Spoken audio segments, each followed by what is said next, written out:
Next up is SSELL, a secure platform for students to buy, sell, trade, and rent items.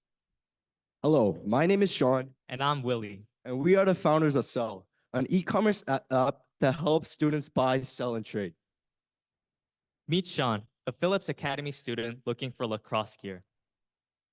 During tryouts, Sean decided to change his sport from tennis to lacrosse, but did not have any gear for the new sport. Sean first searched on different online commerce applications like Amazon, but soon realized that it would cost him significant time and money to purchase all the gear online. Sean quickly needed a solution. Meet Jeffrey Lim, a passionate lacrosse player and a lacrosse player with an abundant amount of gear. He is looking forward to sell all his gear, but he has nowhere to sell them. He even creates an Instagram account to promote his listings, but he has 0 sales in 5 months. Although there are a few online marketplaces where you can exchange used items, they're less accessible and reliable for students. Since all students can trust is the company that is connecting the buyers and the sellers, students are vulnerable to fraud and other issues when dealing with strangers. Considering this low accessibility, students need an easier solution. Through our app, student sellers can upload their products to their school community, and buyers can easily access these products and buy them for their needs. Now, Let's connect them. Initially, the buyer and the seller weren't able to find each other, although they were extremely nearby.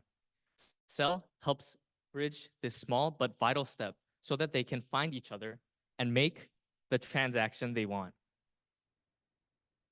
Let's take a look at an example of a company called Carrot Market. Carrot Market is one of the biggest e-commerce apps in Korea, helping buyers and sellers buy, sell, and negotiate in person. They were able to rack up over $1 billion in transactions yearly while maintaining the #2 position for e-commerce app in Korea. However, although the amount of money that was going through the app was increasing, their profit actually proved to be negative. And this was due to their business model, which centered around advertisements of small businesses rather than taking transaction fees. We found a similar company that completely eliminated Carrot Market's biggest problem, OfferUp. OfferUp's revenue was based around transaction fees, more specifically, a $2 minimum fee and a 12.9% of seller sales price. Based on our research, we concluded on a 5% seller sales price, which is substantially low compared to other companies, and possible advertisement. Our Instagram is our first step towards our business. We receive DMs from sellers and connect them to possible buyers. We already have 4 product listings and 1 successful transaction in only 1 week. Once we foster a strong user base within our Instagram, we hope to transition our business into a website or an application so that we can offer a seamless user experience, along with the elimination of 100% manual work we do on the Instagram. We differ with our competitors in the fact that by constructing a student-friendly marketplace, we will offer a safe, affordable, efficient, and intuitive experience that will be unparalleled with any other competing online marketplaces. Considering the size of the market, we have already begun our business within our community in PA with around 1,150 students. Once we reach substantial audience within our community, we will then expand to all boarding school students, which encompasses around 35,000 students in New England. Finally, we hope to reach 17.3 million high school students in the US. Our future roadmap is to first increase our Instagram platform, more specifically, more transactions, and by the end of the year, expand to other boarding schools in the New England area. Our team consists of myself, Sean, Willy, and Kai. We come from a junior boarding school, which is really advantageous for us since we have connections all around the New England area, which will help us grow as a business. In summary, SSELL will be the key connector between buyers and sellers in school communities.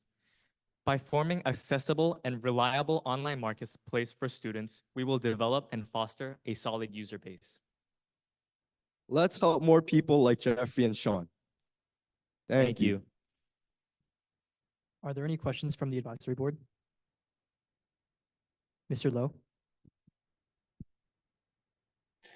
Hi, thank you guys. That was a great presentation.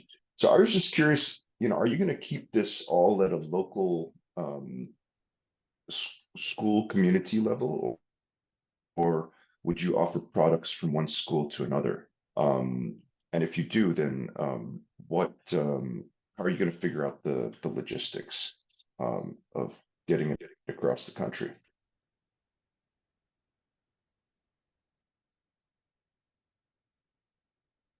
I wasn't really able to comprehend the question. Could you repeat that? Which part? I mean, do you want? So, no, I was just curious if, the items that you're buying and selling will always remain within the Andover community, or I guess the Choate community or the Exeter community, and if you're going to start offering, things from Exeter to Andover students.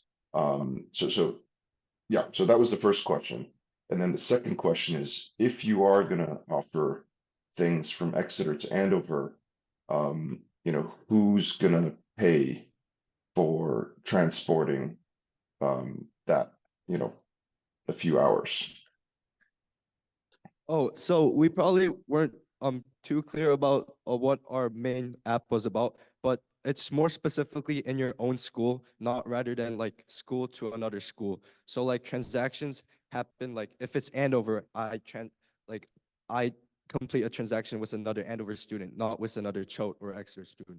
But if we are able to build the website and the application and a wider range of audience can use it, it will be possible that students in schools nearby can make a transaction with each other if they are in a nearby distance that makes sense to them. Mr. Liu? Hey guys, great presentation. With a lot of these kind of C2C kind of used marketplaces, historically something that's been very difficult for them is actually extracting that take rate fee that you've kind of like put as your main business model, largely because once users connect online, there's the capability of meeting each other offline and cutting the marketplace out of the actual transaction. And if you don't hold the transaction, it's hard to actually take the fee. So just with your business model, I'm curious how you guys are going to potentially navigate that problem. Are you going to sit in the middle and take inventory, or what's kind of the plan there? So we came up with two different approaches to this problem we also recognized with a C2C business model. First one was a little negative, where we didn't want, but we would give people that were going around the system some kind of punishment or demerit, so that they would prevent doing that, to constantly use the application. And the second approach is much more positive, is to develop more of a seamless payment method within the website or the application, so that it would be more inconvenient to go around the system and try to pay with cash or other methods. Hi there. Just a question for you guys as Andover students. Do people use Craigslist today? And did you look at that behavior? Since you're trying to potentially replace that with a for-fee service. And just, do you know if students are using Craigslist within the Andover community today? There are much more other apps that are being used in Andover. For example, like Facebook Marketplace, or like other apps they actually use to like order new products. But most of the problems they see is that they're quite expensive, there's shipping time, and it's really unreliable to like go meet around with another person who might be completely out of your age range, and going outside of campus is also a possible risk of danger. And that's why there's not a lot of like uses in those apps in schools like Andover. But our app solves all of these reasons why some apps might not be used as much. Makes sense. A curated community. All right, thank you. Thank you. Thank you.